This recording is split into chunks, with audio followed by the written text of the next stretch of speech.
Muy buenos días, muy buenas tardes, muy buenas noches al Ecuador y al mundo entero y a todos nuestros amigos cibernautas. Estamos en nuestro espacio Frente a Frente, un diálogo con la ciudadanía, programa grabado por el canal de televisión de la Unión Nacional de Periodistas, Núcleo del Guaya y transmitido por Coral Televisión desde Nueva York, también Gloriavisión TV.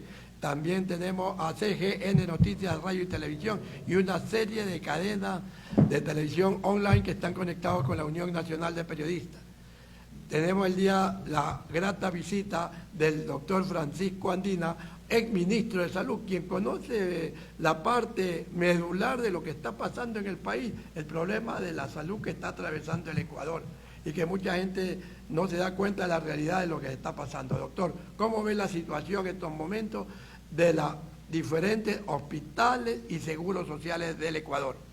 Bueno, yo creo que el sistema sanitario ha venido sufriendo un desgaste y una destrucción sostenida y sin recuperación desde el 2007, porque en el 2007 se eliminaron inclusive la formación de jóvenes en los posgrados.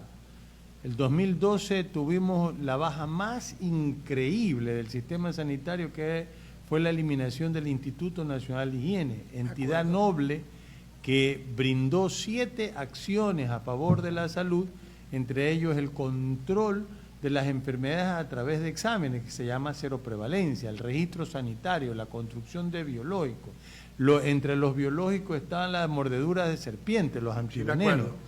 Y todo aquello que significaba parte de la salud, en la cual verdaderamente tuvimos una gran pérdida. El 2014 se inaugura el ARPIS, y en esa ARPIS, la red complementaria de salud, se comienza la privatización del sistema, donde prácticamente se fue despojando al sistema público de sus actividades y de sus acciones, y se fue más bien hacia el sistema privado de salud, donde inclusive se ha pagado ingentes cifras económicas que verdaderamente nos han provocado. El 2016 se pierde el servicio de control de vectores y se lo tira como fumigadores o personal de fumigación que prácticamente no llevan el hecho entomológico y una institución de enfermedades metaxénicas, porque está desprovisto, el Chagas está desbordado, la leishmaniasis también,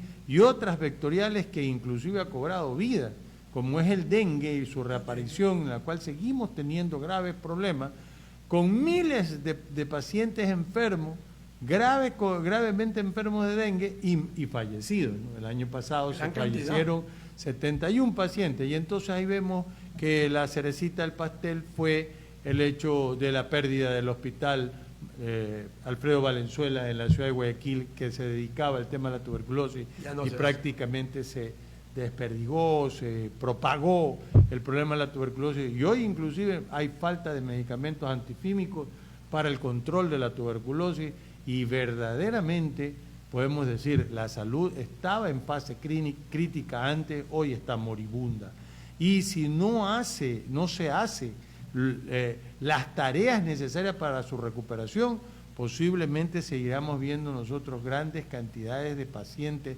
enfermos y sin posibilidad de recuperación de su enfermedad, y llevando a la muerte, que inclusive ha costado la vida de neonatos. Es una gran verdad lo que usted dice, doctor, porque nos hemos dado cuenta que en los hospitales, mi hija tuvo un accidente de tránsito muy grave, fue atropellada, chocado, la moto que andaba con el esposo, y fue a dar debajo de la llanta del tráiler, y cuando quisimos llevarla a Los Ceibos no la recibieron, tampoco la recibieron en Teodoro Maldonado, porque no había los insumos necesarios para atención. Yo la tuve que llevar a una clínica particular, y igual mi yerno también se atendió en clínica particular, porque el hospital, tanto del Seguro Social como del Estado, no hay nada. Sí, y ese es un problema que en el corolario de toda esta condición decimos que hay 4 fases. Uno es el financiamiento. Claro. Una cosa es que veas cifras en la proforma presupuestaria, y otra es que se envíe como flujo de caja y que se vaya entregando los recursos necesarios para la operativización del sistema, tanto en el Ministerio como en la Seguridad Social. y lo otro que tiene que ver inclusive con la reducción del presupuesto, porque a pesar de que no se entrega, también en el mismo papelito se va disminuyendo los presupuestos que la Constitución te dice que debe estar en el 4% del Producto Interno Bruto. Y no lo está. Y obviamente no llega a eso, porque a buen romance, si el PIB está en 129.000 millones, deberíamos tener 5.000 millones para la salud, lo cual inclusive se le retiró $1.000 billones en diciembre del año anterior el ministro de Finanzas de ese entonces. Y ahora se reduce el 17% que se quiere recuperar con recursos extraordinarios, pero lastimosamente, sumado a una ley perversa que se llama la Ley de Contratación Pública, definitivamente hemos visto que la operatividad del presupuesto no llega en su conjunto al 47%, teniendo cifras terribles de menos de 37% del compromiso de proforma presupuestaria, a lo que vemos nosotros que ni siquiera se pasa después del 60% de esa proforma, viendo las grandes necesidades de la gente que tiene que comprar hasta las jeringuillas. Así es. Y no hay ni siquiera los implementos necesarios como son los quirófanos, ni siquiera bisturí, ni gasas, ni nada. Le decía yo en forma de broma, ni siquiera paracetamol, que es lo que más había.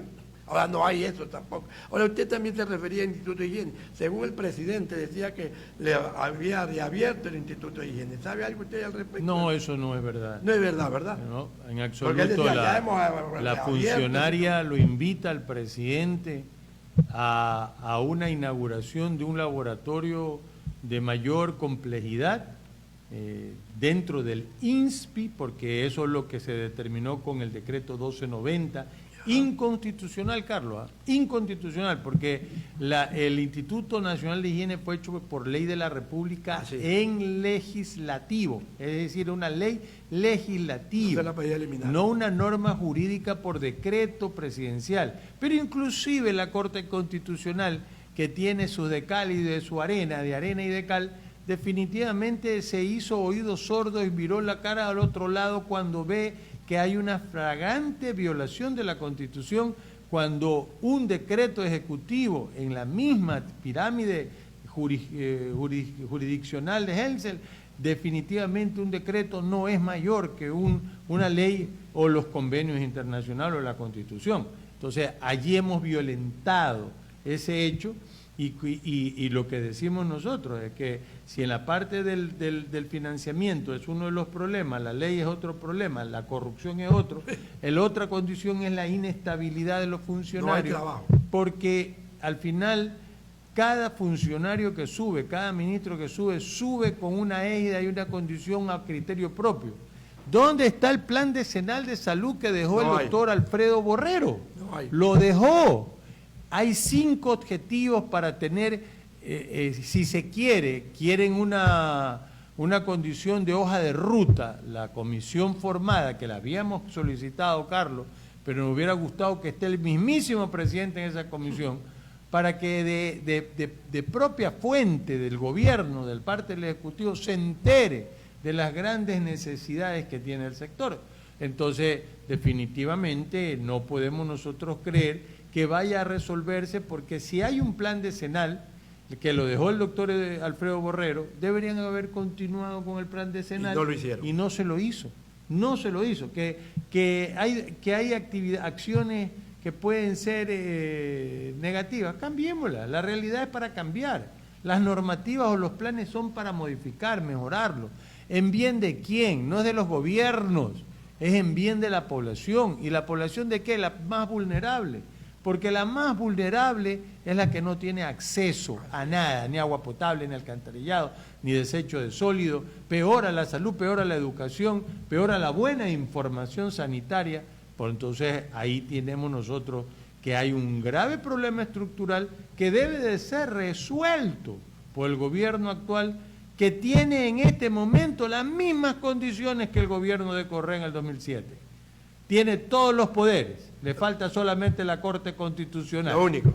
Pero de ahí tiene todos los poderes. Entonces, si teniendo todos los poderes no puede cambiar la historia del Ecuador, y entre ellas la hoja más negra que ha tenido la salud pública, entonces verdaderamente ¿quién la puede cambiar? Ya no pueden andar refiriendo solo la corrupción, los servidores públicos, la corrupción, los servidores públicos. Ya llevan 20 meses de gobierno, Carlos. Y no han hecho nada. Y verdaderamente necesitamos respuestas ante el clamor popular de las grandes necesidades donde la gente se muere en las puertas de los hospitales. Ahora vemos algo en la realidad, que el presidente no ve no analiza el problema de la salud. Tanto es así que la otra vez puso un ministro de salud que era un abogado, pues, y que tranquilamente decía la gente, ¿qué hace un abogado en el Ministerio de Salud que no conoce? Simplemente él tenía laboratorio, algo así, pero no conocía en ciencia cierta el problema de la salud. Yo creo que es muy complejo el problema sanitario y ante la complejidad, inclusive no siendo médico, es decir, siendo médico, no puedes conocer la gran amplia complejidad que tiene el sector de la salud. Existimos médicos que hemos tenido especialización en gerencias de salud, en epidemiología, en la condición real de mirar indicadores, porque cuando estás tú allá arriba, tienes que mirar indicadores, tienes que volverte lo que debe de ser un funcionario público, mirar verdaderamente cifras y definir lo que hay que hacer para cambiar el histórico relacionado al perfil epidemiológico de enfermedad y muerte, que está siendo espantoso en el Ecuador y sobre todo en la ciudad de Guayaquil, la provincia del Guaya, que solita ella debería ser declarada en estado de emergencia. Doctor, usted siempre ha sido un gran luchador y toda la vida lo he conocido. Estuvo el Movimiento Blanco, me acuerdo. Y ahora, ¿cuál es su posición? Porque usted es un gran luchador que siempre ha pedido cambio y transformación y ha dado su idea. ¿Piensa organizar alguna organización, estar con otros médicos, luchando por el bien de la salud de este país? Porque necesitamos médicos como usted que conocen la realidad de este país. Mira, cuando el Estado grandote no puede, tú tienes que apelar al Estado chiquito. Y el Estado chiquito está en los gobiernos autónomos descentralizados. ¿Ya? Como foro permanente de la salud, nosotros hemos generado propuestas, inclusive propuestas inmediatas, de corto, mediano y largo plazo, para poder referir la salud como un sistema integral de salud. Ya. Pero si no tienes desde el Estado grandote la voluntad política ni las ganas de hacerlo, No pasa nada. tienes que ir al Estado chiquito. Y en el Estado chiquito puedes cambiar la realidad de la mortalidad y de la enfermedad con dos factores fundamentales. El uno es el cambio del entorno del ser humano. Y en ese cambio de entorno del ser humano están las tareas lanzadas y fundamentales del COTAC en los gobiernos autónomos descentralizados, sean alcaldías, juntas parroquiales o prefecturas.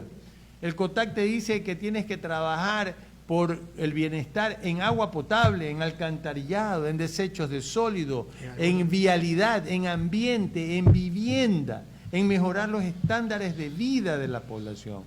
Entonces, allí, con esa sola tarea, tú reduces el 19% de la mortalidad bruta en todas sus causas. La mortalidad bruta de la población que quiere cambiar esa realidad. La segunda parte tiene que ver con los cambios de estilo de vida.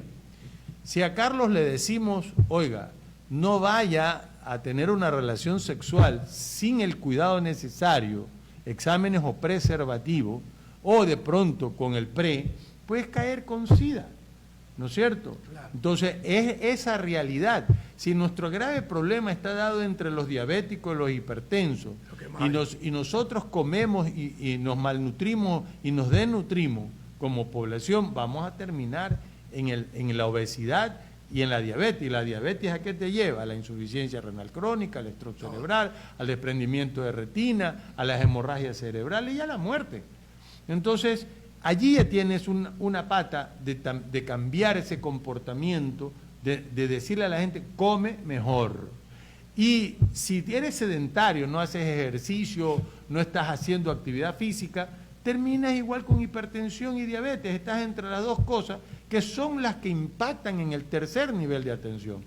Cambiando los estilos de vida de la población, tú puedes cambiar el histórico epidemiológico del 43% de las mortalidades relacionadas en nuestro perfil epidemiológico.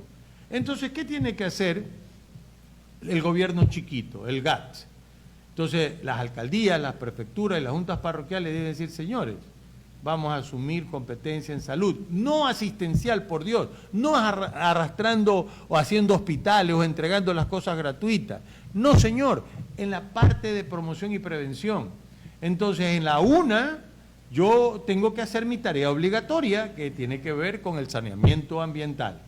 Y en la otra, voy a tomar la competencia de salud colectiva, donde debemos nosotros tener educomunicación sanitaria. Y entonces allí necesitas un grupito de 3. Uno, un experto en TICS, que lo tiene cualquier alcaldía. 2, un médico especialista en salud pública o un profesional de la salud pública. Y 3, un comunicador social con experticia en educomunicación sanitaria que cambie los estilos de vida de la población y vertir todo el Estado hacia ese espacio de promoción. Es decir, Ministerio de Educación tiene que educar en salud, bienestar social, tiene que generar este tema que lo tiene la desnutrición, la malnutrición y los discapacitados y todos estos temas que prácticamente lo tienen a cargo. La Secretaría de Comunicación, comunicar en salud. Tienen 11 medios públicos, entréguenle a las organizaciones profesionales esos medios y háganlo productivo, pero tiene que haber bandas específicas en el salud. Entonces, cuando ya tú tienes eso, vas a ir midiendo que inclusive vas a conformar un ejército de pobladores que quieran ser líderes comunitarios en salud, a la cual es nuestra propuesta. ¿Con quiénes estamos trabajando? Estamos trabajando ahora tratando de hacer un congreso de ciudades saludables y sostenibles de acuerdo a los ODS. Entonces, y obviamente hemos estado con la alcaldía de Cuenca, hemos estado con San Cristóbal, en Galápagos, y hoy por hoy estamos sumando fuerzas con el ex vicepresidente de la República, el doctor Alfredo Borrero. Entonces, que él dejó ese plan decenal, pero que hoy por hoy vamos a tratar de ver cómo cohesionamos el Foro Permanente de la Salud, la Corporación para la Salud que él está liderando, el tema de las organizaciones no gubernamentales, los medios de comunicación y todas aquellas universidades que quieran juntarse, porque necesitamos un paraguas académico que nos permita abonar sobre este tema. ¿Cómo financiarlo, Carlos?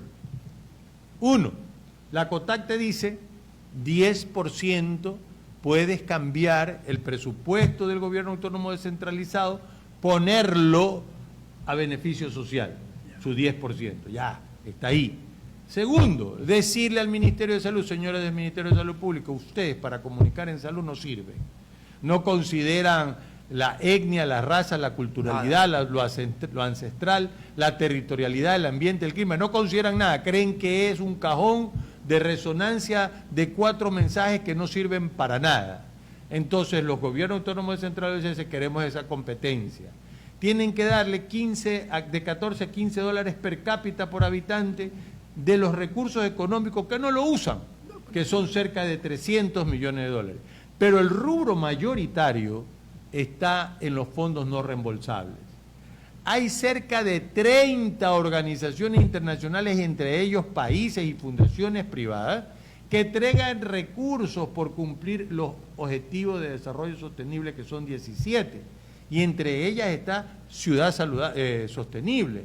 Y ahí está trabajo de agua, la desnutrición, el tema de salud, el tema de medio ambiente, de vida marina, de varias cosas que deberíamos nosotros establecer. Por eso que inclusive le decimos al alcalde de la ciudad de Guayaquil, no nos interesa el tema político, el color del partido, no, déjese estar construyendo hospitales, alcalde, que no es la base fundamental de eso. Usted porque tiene la competencia antes de la Constitución, ¿no? y por eso da asistencia, pero no es la asistencia lo que mejora las condiciones de vida.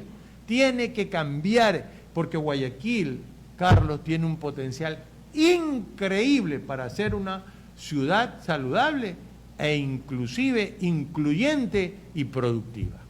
Doctor, le agradecemos mucho, lo dejamos con las palabras finales. Es importante dar luces a nuestros amigos cibernautas porque sabemos que los canales tradicionales a veces se hacen oídos sordos actualmente y le oyen solamente al gobierno. Bueno, yo creo que este es un medio muy importante donde si están de acuerdo con nosotros, replíquenlo, debatan, generen pensamiento y trabajemos en conjunto. Porque nosotros como Foro Permanente de la Salud, que estamos terminando una escuela de líderes, ¿no es cierto? Ahora queremos hacer una escuela de liderazgo comunitario en salud.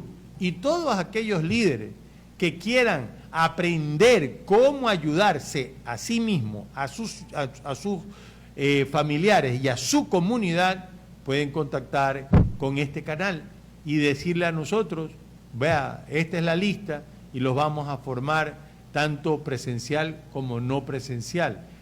Ese es el formato que necesitamos, movilizar a todos los agentes sociales frente a la salud. Y repliquen, si las ideas no están bien puestas y pueden ser mejores, estamos prestos para escuchar, no es que somos el non plus ultra del conocimiento, pero este es un medio donde ustedes tienen la oportunidad de replicar y establecer mecanismos reales de protección, ya que el Estado está incumpliendo la Constitución, los derechos humanos, y puede estar cayendo inclusive en lesa humanidad, que es lo que estamos nosotros advirtiendo frente a la negligencia que estamos mirando en la atención del sector salud. Estuvo con nosotros el doctor Francisco Andino, ex ministro de Salud, muy conocedor de la situación de la salud en el Ecuador. Hasta una próxima oportunidad. Le agradecemos mucho su presencia, doctor. Gracias a ti, Carlos.